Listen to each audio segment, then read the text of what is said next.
Opened your profile again. Before I could stop myself, saw that you were active. Put my phone face down, picked it back up in 3 minutes. Did the thing again. Saw the same green dot, like a lighthouse in the dark, calling me toward the rocks again.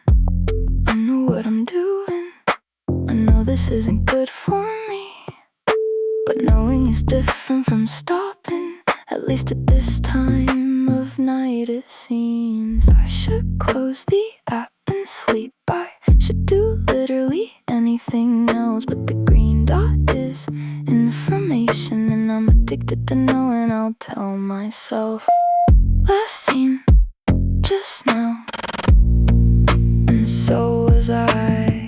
Last seen just now. We're both awake but not talking, online at the same hour in the same darkness, but not talking. We're both awake, and the silence between us is the loudest thing in the room tonight.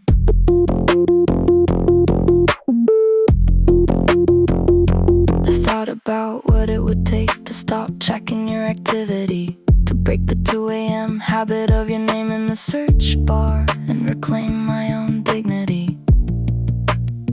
The rational version says delete the app, or at least unfollow, take some space, but the emotional version has its own arithmetic, and the green dot wins every race. I'm not proud of this, I want to be clear. I'm not romanticizing the surveillance, I'm just being honest about how grief works when the person's still technically present. I should close the app and sleep. I should do literally anything else, but the green dot is information, and I'm addicted to knowing. I'll tell myself, last seen just now, and so was I. Last seen just now. We're both awake but not talking. I turned off my active status last week, so at least the watching goes one way. At least you don't see the green dot of me patrolling the night of your page. Small controls are still controls, and I'll take the ones I've got. Lost seen just now. For you, maybe. For me, lost seen. Trying to stop. Awake. Not talking. Last seen. Both here. Not talking. Both awake.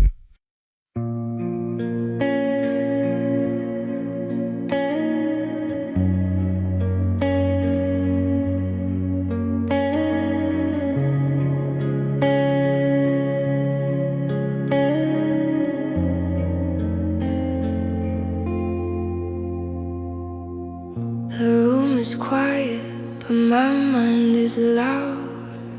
Your name is moving through every sound. Streetlight shadows on my wall again.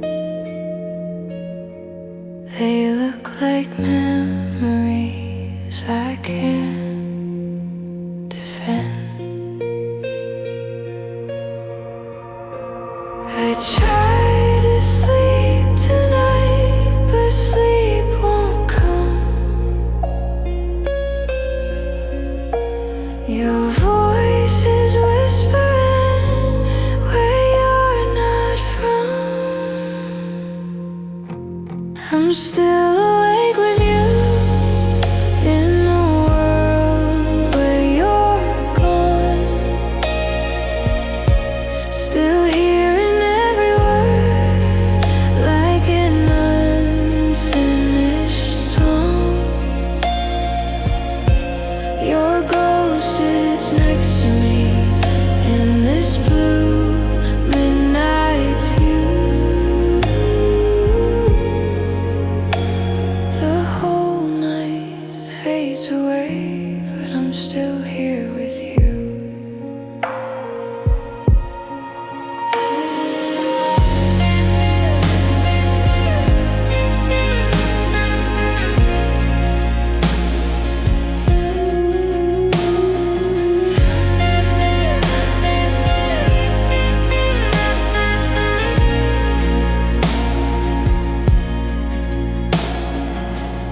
cold window breathing my tired face. Your laughing echoes fill this empty space. Phone screen lighting your old goodbye. I read it slowly, like I still try.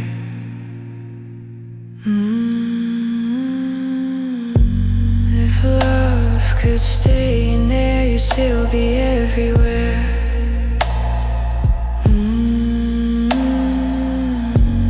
If time could turn aside, you'd still be mine tonight. I'm still awake with you, though morning's getting near.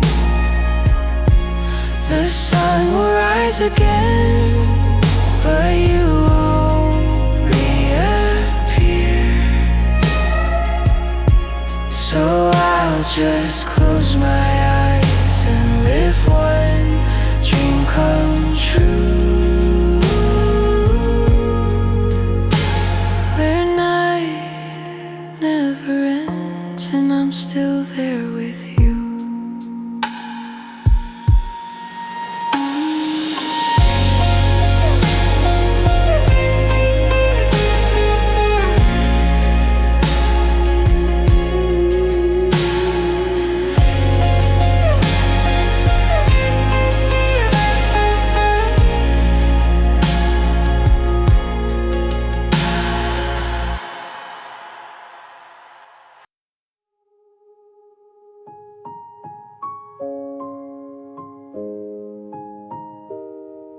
The room looks the same, the street looks the same.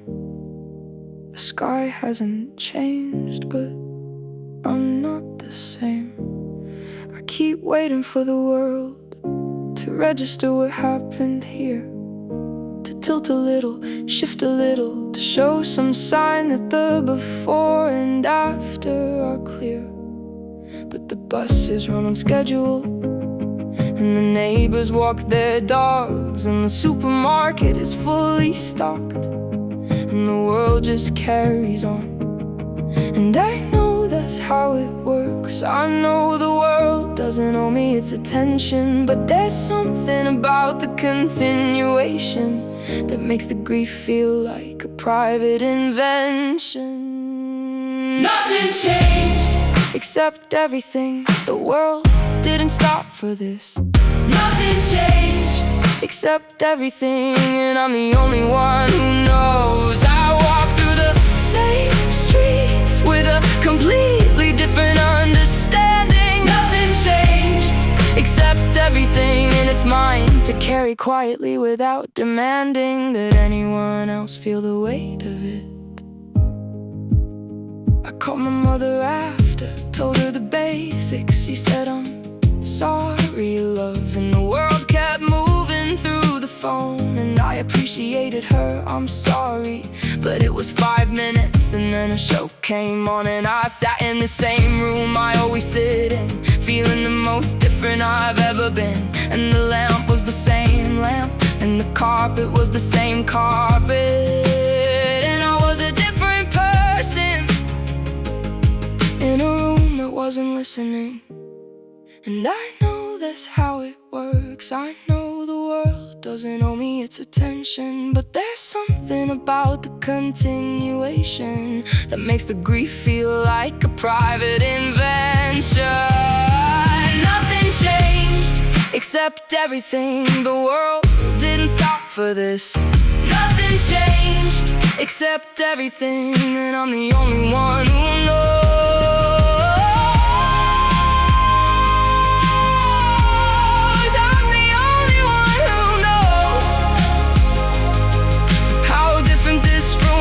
From the inside, I'm the only one who knows what the same street looks like with different eyes. And that's okay, that's what grief is. A private rearrangement of your interior world, while everything exterior stays exactly where it was, and you have to keep navigating it as it unfurls. Only one who knows, only one who knows. The same room, a different world.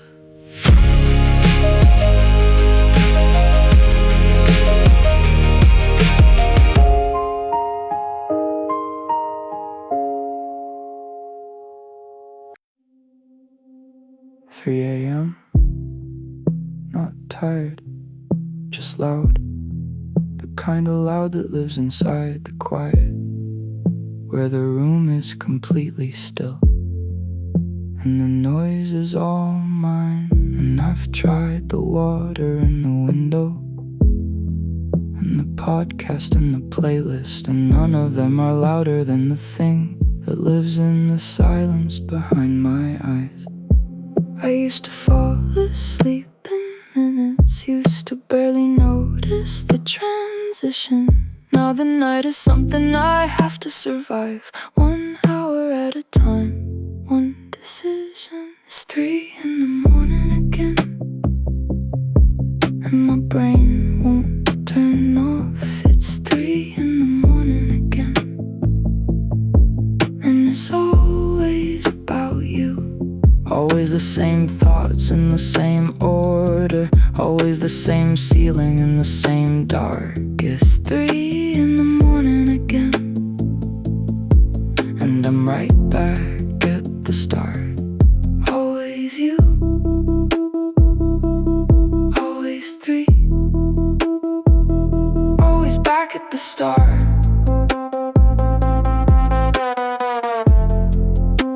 I've read about sleep hygiene, I've tried the methods and the routines, I've done the breathing and the body scan and the visualization of peaceful scenes. And some nights it works, mostly it doesn't. Some nights the tools are smaller than the feeling, and I'm left with just the ceiling and the clock and the very particular grief of 3 a.m. revealing everything I've managed not to think about during the hours when there's enough to do. Everything I've successfully postponed until darkness, which turns out to mostly be you. I used to fall asleep in minutes, used to barely notice the transition. Now the night is something I have to survive, 1 hour at a time, one decision. It's 3 in the morning again, and my brain won't turn off. It's 3 in the morning again, and it's always about you. I've started leaving the radio on just to have something else in the room, a voice that isn't mine or memories of yours, filling up the 3 a.m. gloom. It helps a little, not completely, but a little is what I'm working with right now. I'm not trying to fix the 3 a.m. I'm just trying to get to morning somehow. Always you, always 3 a.m. Still loud, still you.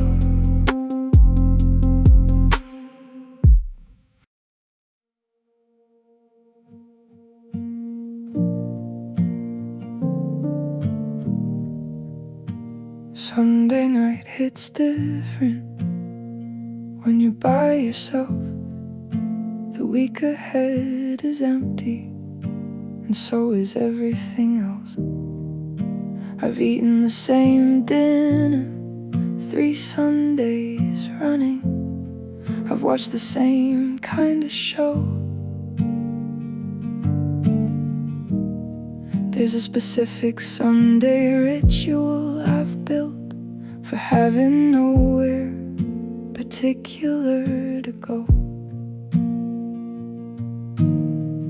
Not bad exactly, just heavy, the way the last day of the week sits on the chest with a particular gravity that Monday always tends to break. I used to have Sunday plans, or at least the shape of them, the possibility.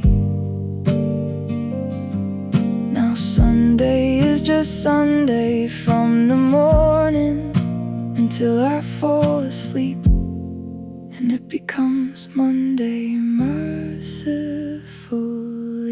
Sunday night sadness, it has a specific way. Sunday night sadness, tomorrow doesn't help, and tonight won't end. The week behind was manageable, the week ahead is still unknown.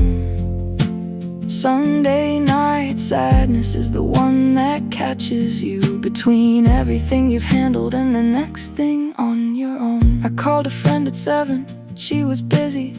I called another, she was having people around. I sat with the phone for a bit after thinking about the social physics of a Sunday night in town. Everyone seems to be somewhere on a Sunday, or at least the somewhere they belong. And I'm here with the lamp and the rain and the leftovers, trying not to let the Sunday last too long. I'm not saying this to be dramatic, I'm saying it because it's honestly true that Sunday nights were different with someone in them, and the difference started and ended with you. I used to have Sunday plans, or at least the shape of them, the possibility. Now Sunday is just Sunday from the morning until I fall asleep, and it becomes Monday mercifully. Sunday night sadness, it has a specific way. Sunday night sadness, tomorrow doesn't help, and tonight won't end. I've started making Sunday nights into something, not to cure the feeling, but to give it a container, a specific candle and a specific playlist, a ritual that says this is mine to navigate. And it helps a little, not completely, but little is the currency of this particular season. I'm learning to live inside the Sunday with the sadness as a companion, not a reason to call it anything other than a hard night that becomes a Monday, and then a week, and then somehow fine.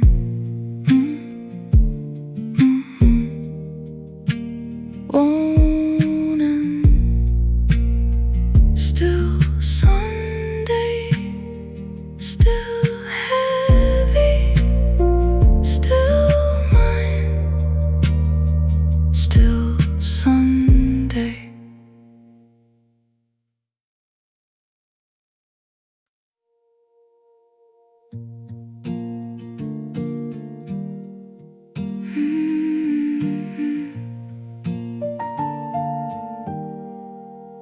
I used to have a favorite song before your playlist took over mine. I used to have a favorite place before our place became the only kind. I used to know exactly what I wanted for dinner, for the weekend, for my life. And slowly, quietly, without noticing, I traded all of that for being right beside you. And I don't blame you for it, I handed it all over willingly. But now I'm standing in a room full of my things, and don't feel like me. I forgot what I liked before you. I forgot what I did on a Saturday alone. I forgot the version of me that existed before you became the thing I built my world around. I forgot what I liked before you, and now I have to learn it all again from the beginning, like a stranger meeting themselves for the very first time.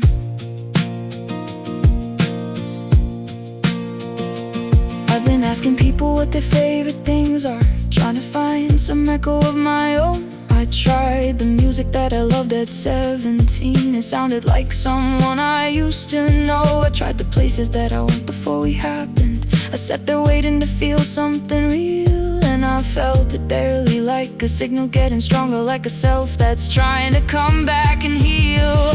I forgot what I liked before you. I forgot what I did on a Saturday alone. I forgot the version of me that existed before you became the thing I built my world around. I forgot what I liked before you, and now I have to learn it all again from the beginning, like a stranger meeting themselves for the very first time. Maybe this is where it starts, not a comeback, just a question. What do I want when no one's watching? What do I reach for in the silence? I'm writing a list of small things, songs and foods and morning habits, building back a self in pieces, learning who I am without you in it. Learning who I am without you in it. Slowly again.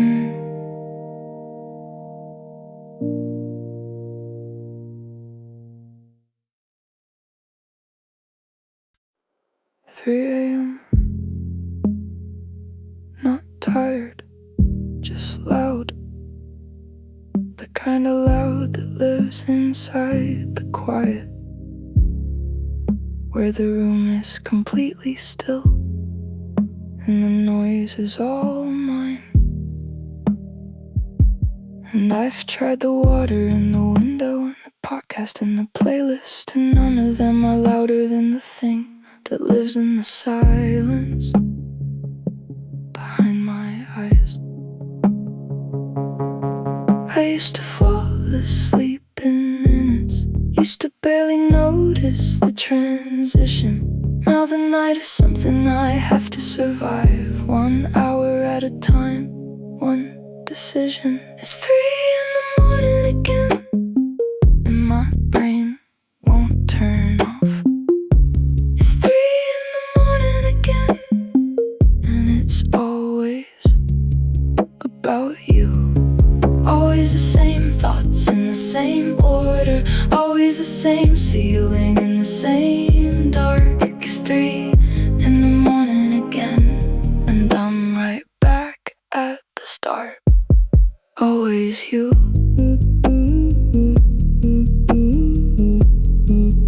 Always 3, always back at the start.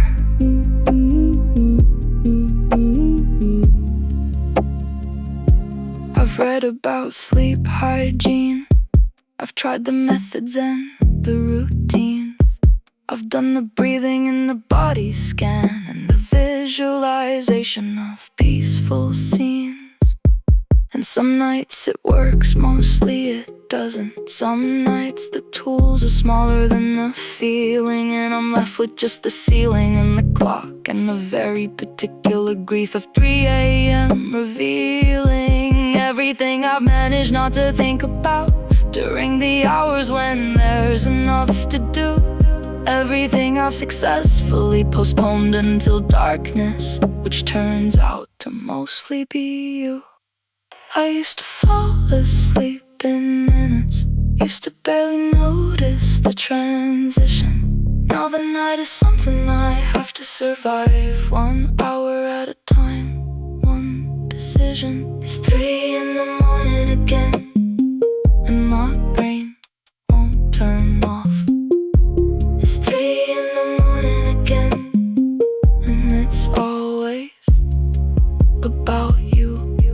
I've started leaving the radio on just to have something else in the room. A voice that isn't mine, or memories of yours filling up the 3 a.m. gloom. It helps a little, not completely, but a little is what I'm working with right now. I'm not trying to fix the 3 a.m. I'm just trying to get to morning somehow.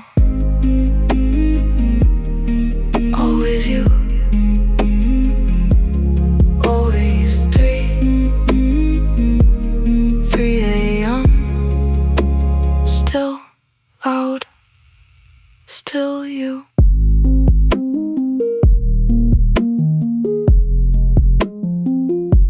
Still you.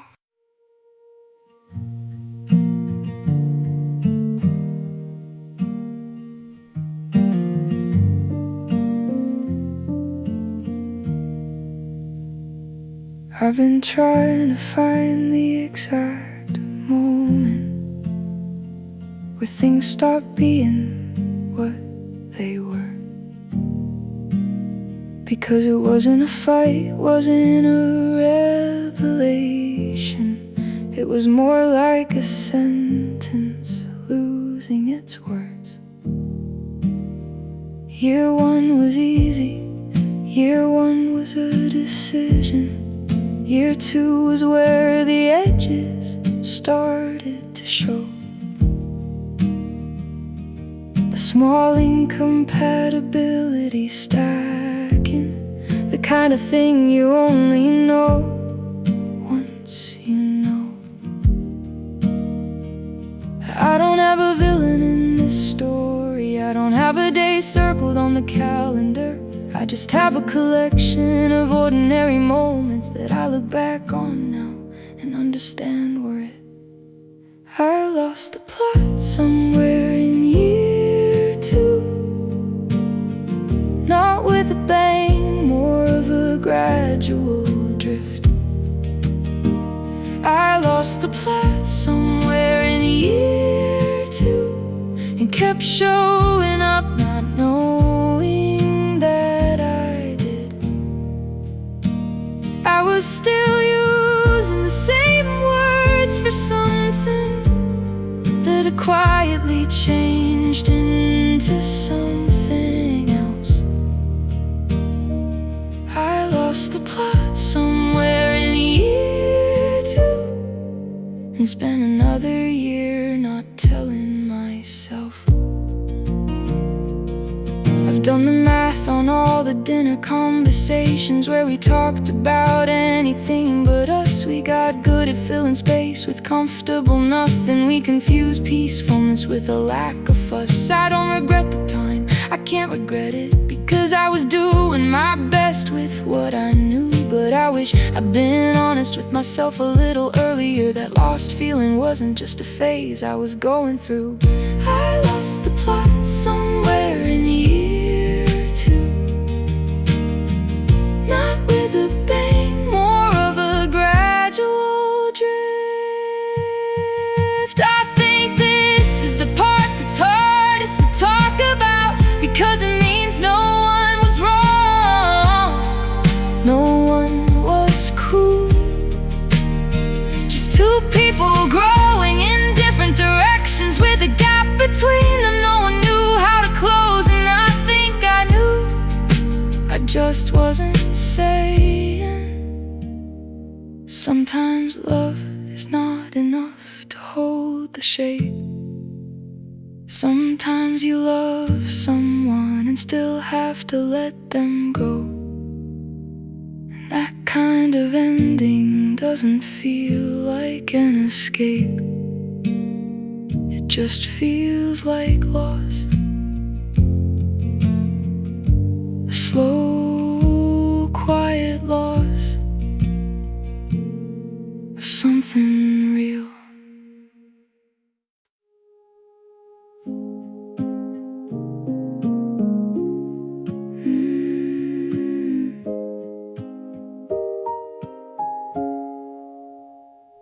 We did everything that couples do.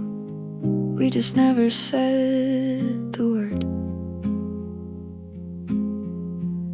We had our restaurants and our references, our whole vocabulary that nobody else had heard.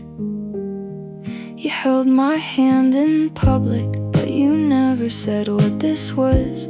And I never pushed because I was afraid of the answer. So we lived in this beautiful, uncertain in-between, like a song that you can feel but doesn't know what genre it's after. And everyone around us had their theories, and we smiled like we knew something they didn't. And maybe we did, or maybe we were both avoiding the part where we'd have to admit what we were living. We were almost something, almost is the word.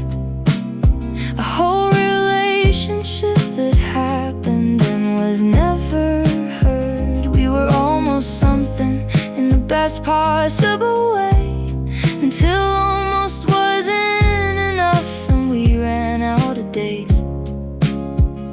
I don't know what to call this when people ask me. I wasn't your girlfriend, but I wasn't nothing either. We were almost something, and almost is the hardest thing to leave behind.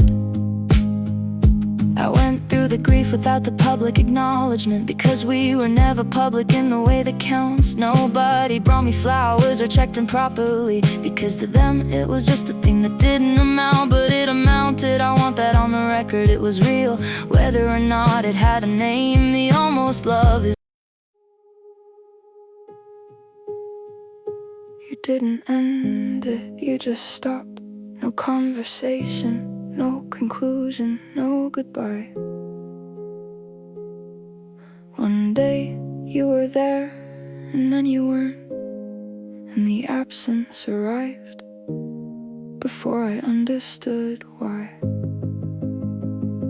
I checked if I'd said something wrong, rewound every interaction looking for the fault. I came up with 100 possible explanations and landed on the one that hurt the most by default. Because when someone disappears without a word, the story you tell yourself is rarely kind. You become the author and the villain simultaneously in the narrative left behind. You ghosted me and left me with the haunting, where the silence shaped exactly like your presence. You ghosted me and left me with the questions that don't have answers, because you're not here to give them. I deserved a sentence, even a hard one. I deserve the respect of knowing what this was. You ghosted me and kept on living while I was stuck in the ambiguity you caused. I've heard people say ghosting is easier for everyone, that the ghost is just conflict, avoidant and afraid. I understand the human logic of it, I just refuse to make it okay. Because on the other end of someone's easy exit is a person asking why in the dark for weeks, is a person building a case against themselves, using the silence as evidence of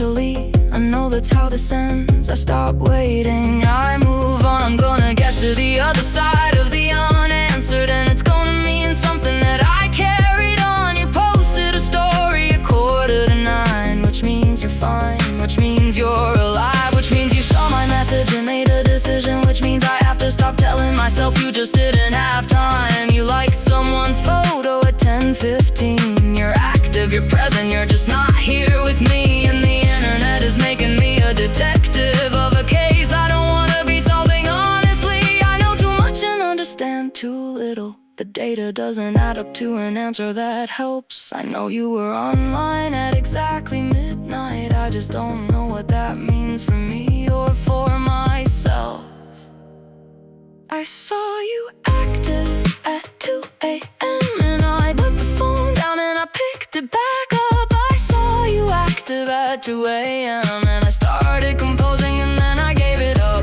Because what do you say to someone who sees you and chooses the silence over a reply? I saw you active at 2 a.m. and I decided I needed to stop watching. Why? I've turned off the active status now, for both our sakes, but mostly for my mind, because I was using it as a form of self-harm, watching the green dot like it was some kind of sign. The internet was never meant for heartbreak, or maybe it was built exactly for it. All this visibility with none of the access, all this presence with none of the benefit. I saw you active at 2 a.m. and I put the phone down and I picked it back up. I'm muting you now, not because I'm over it, but because the watching is making it worse. I'm choosing what I let into my field of vision. The algorithm doesn't get to be the thing that hurts. I'll unfollow slowly, or maybe all at once. I'll decide when I'm ready what distance I need.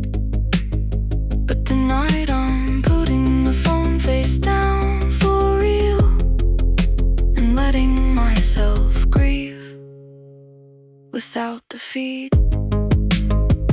Without the feed, just me, just quiet.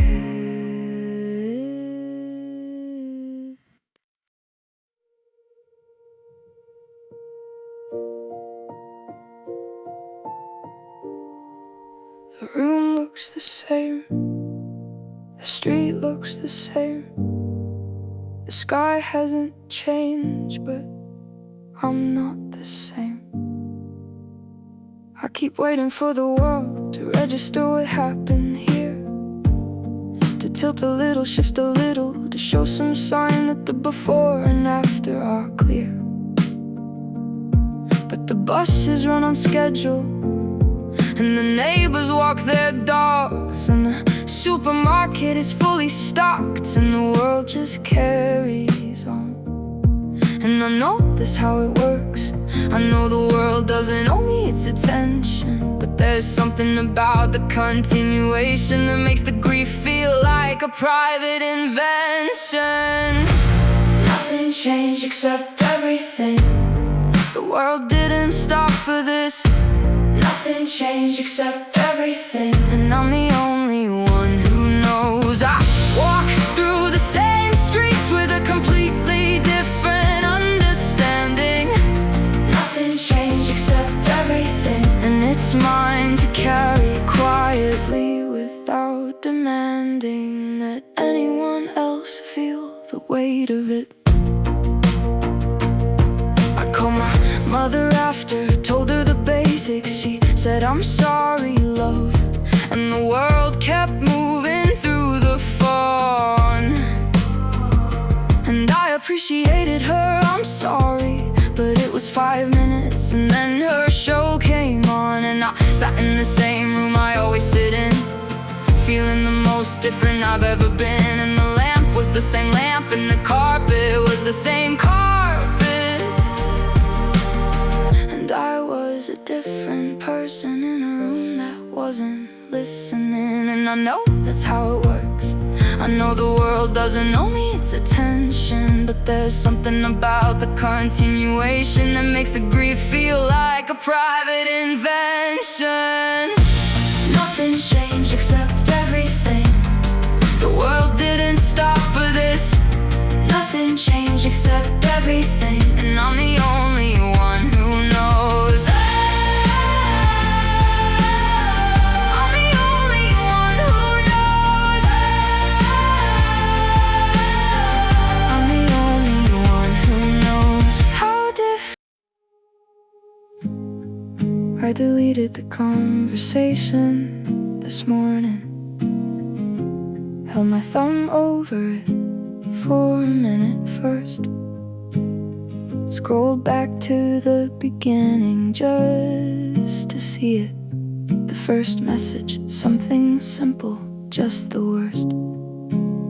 I mean the best kind of worst, the kind of starts things when you didn't know yet what it was gonna cost. I read it one last time, I let it sit there, and then I deleted it, and now it's lost.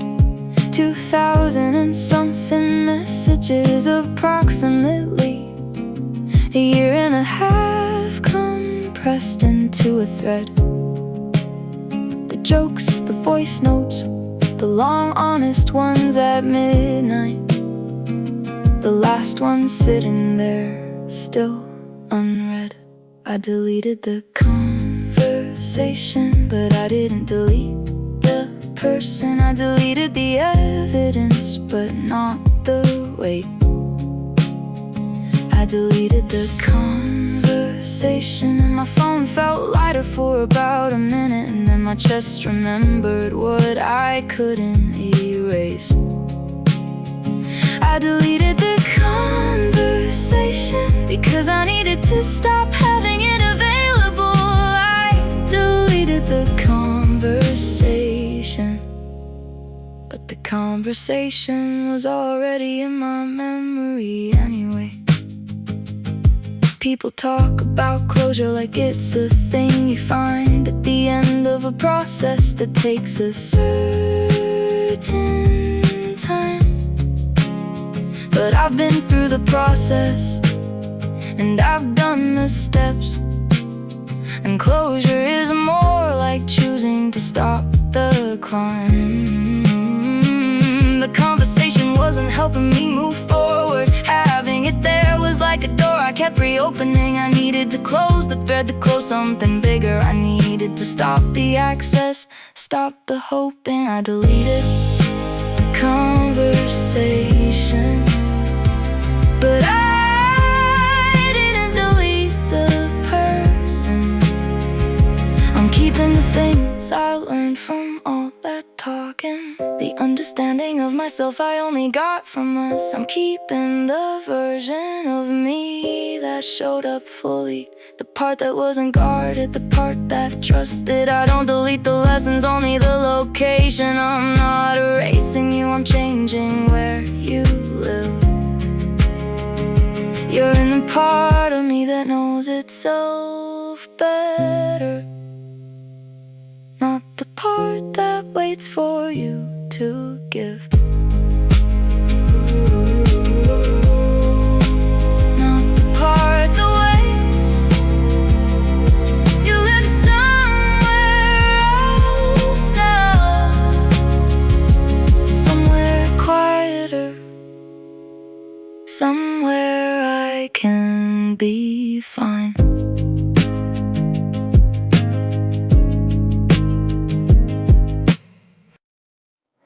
I sent you something at 2:30. I won't tell you what it said, but you already know. I saw it sitting there in the morning light, and felt the specific shame of midnight honesty exposed. I thought about deleting it before you read it, but the ticks were blue by then, the damage done. So I sat with the embarrassment of being human, of needing something and letting it be shown. There's something about the late hour that dissolves the careful architecture of not needing. At 2 a.m. the wall comes down completely, and all that's left is the honest person underneath. I only say the true things after midnight, when the filter's low,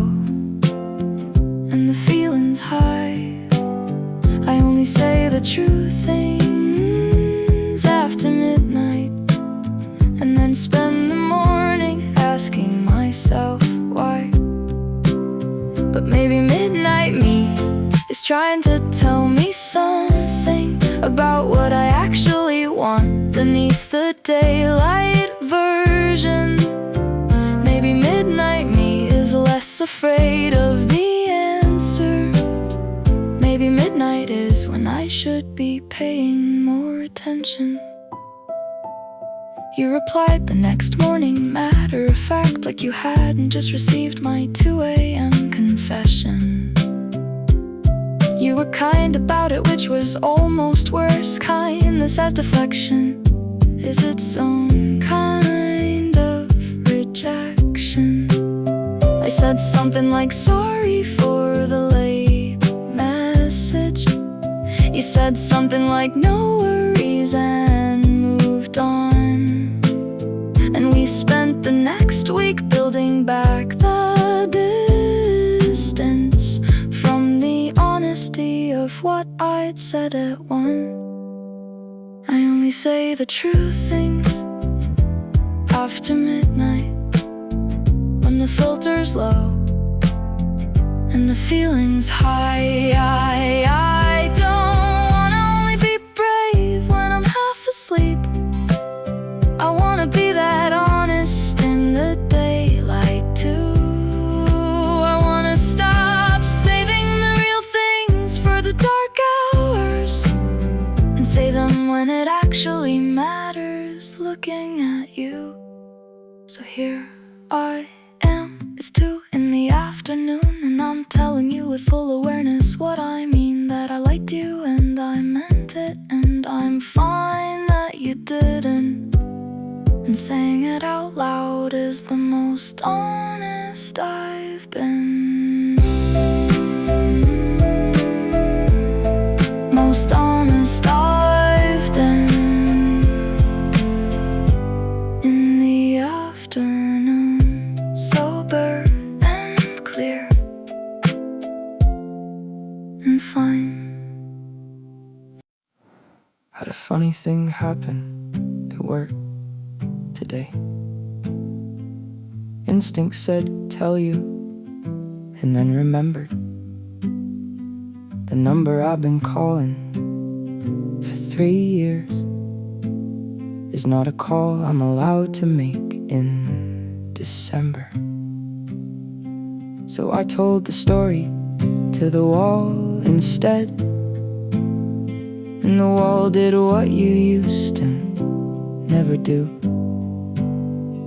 It didn't laugh, it didn't add to it. It just sat there the way rooms do. And I realized somewhere in that silence how much space you took up in my daily life. Not just the big things, not just the feelings, but the running commentary, the ordinary twice. Who was I talking to before I met you? Before you were the first call and the last. Who was I sending all the small things to? Before you were the context for my whole day's cast. I've got full bars and no one to call. I've got stories with nowhere to go. Who was I talking to before I met you? I genuinely don't know anymore. I've tried calling other people with the small stuff. It feels like I'm speaking a different language now. They're kind about it, but I can tell they're waiting for the thing that makes the story matter somehow. You understood the references without explaining. You knew the names and the history and the stakes. Building that with someone takes forever, and I don't have the patience that rebuilding takes. Who was I talking to before I met you? Before you were the first call and the last. Who was I sending all small things too. Before you were the context for my whole day's cast. Maybe the answer is I was talking to myself more. Maybe that's not the tragedy I think.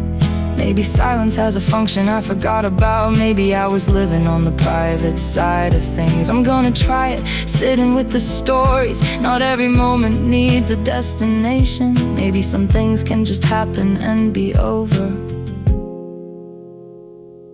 without becoming someone else's narration. Without becoming someone else's, just mine.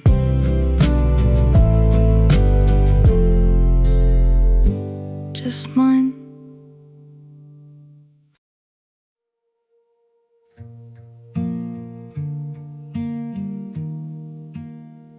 I've been trying to find the exact moment where things stopped being what they were. Because it wasn't a fight, wasn't a revelation. It was more like a sentence losing its words. Year one was easy, year one was a decision. Year two was where the edges started to show. The small incompatibility stacking, the kind of thing you only know once you know. I don't have a villain in this story. I don't have a day circled on the calendar. I just have a collection of ordinary moments that I look back on now and understand were it. I lost the plot somewhere in year two. Not with a bang, more of a gradual drift. I lost the plot somewhere in year two and kept showing up, not knowing that I did. I was still using the same words for something that had quietly changed into something else. I lost the plot somewhere in year two and spent another year not telling myself. I've done the math on all the dinner conversations where we talked about anything but us. We got good at filling space with comfortable nothing. We confused peacefulness with a lack of fuss. I don't regret the time, I can't regret it, because I was doing my best with what I knew. But I wish I'd been honest with myself a little earlier. That lost feeling wasn't just a phase I was going through. I lost the plot somewhere in year two. Not with a bang, more of a gradual drift.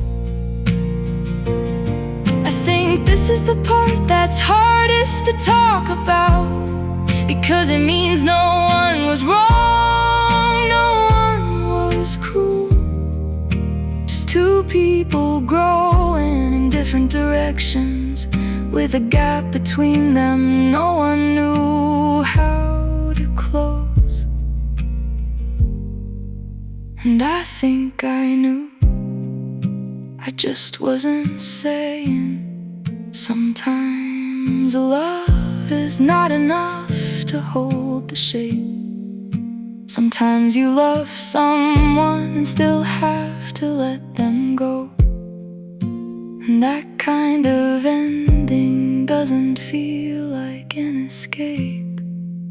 It just feels like loss. A slow, quiet loss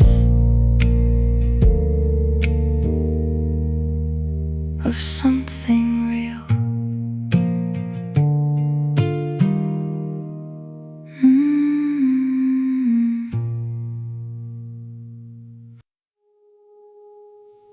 We did everything that couples do. We just never said the word.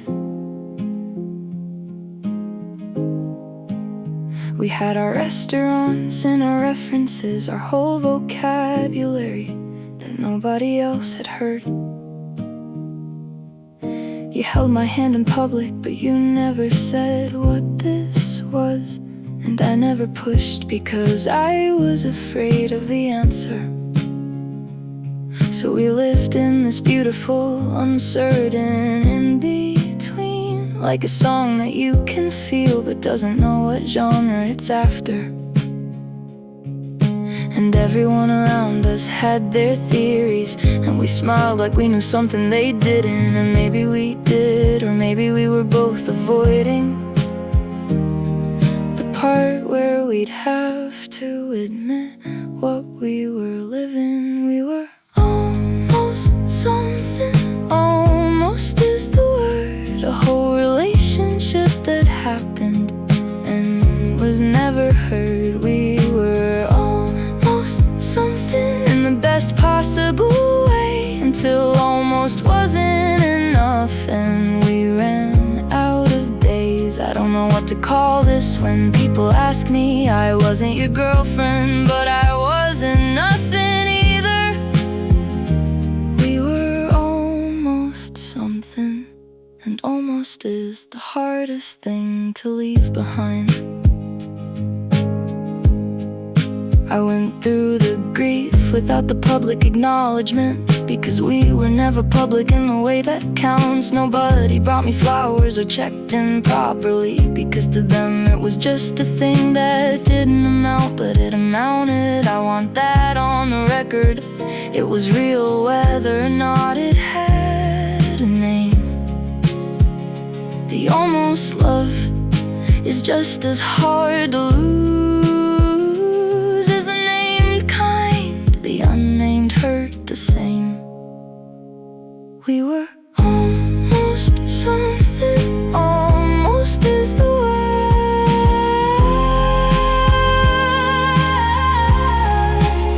I think almost relationships deserve a ceremony, a proper ending with acknowledgement of what they were. I think we should be allowed to say it out loud, that this happened and it mattered and it hurt. So here is mine. It was real and it was good, and the fact that it was nameless doesn't shrink it. I loved you in the way that you allowed, and I'm choosing now to finally finish it. Finally finish it. Give it a name. Almost was enough.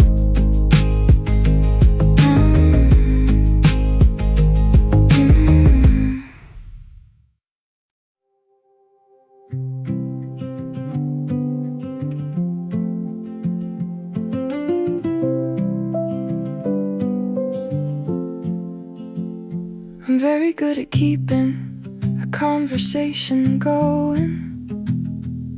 I have a talent for filling in the silences, for asking the follow-up, the next question, the warmth, for making it feel mutual, even when it isn't.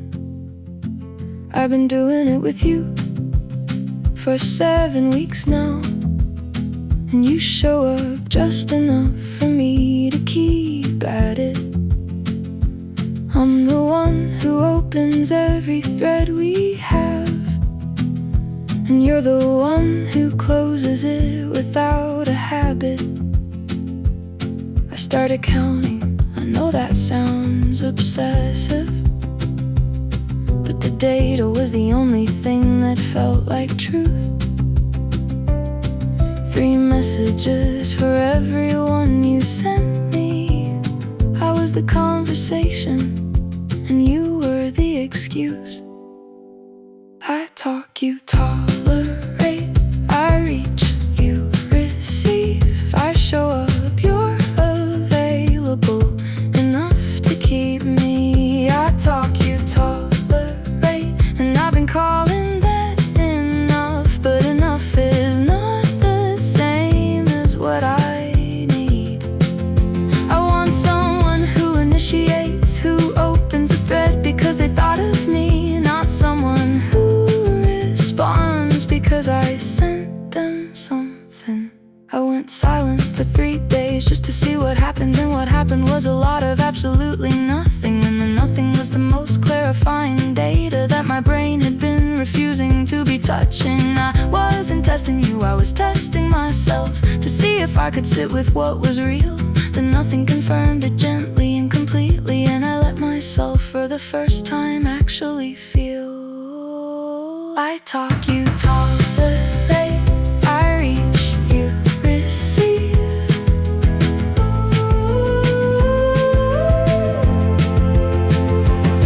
I'm looking for someone who wonders about me on a Tuesday for no reason in particular, who texts first sometimes, who thinks of me and says it, whose presence in my life isn't only singular. That's not a lot to want, and I won't apologize for wanting reciprocity as a baseline. I'm closing this conversation not in anger, but because I deserve a thread that goes both ways this time.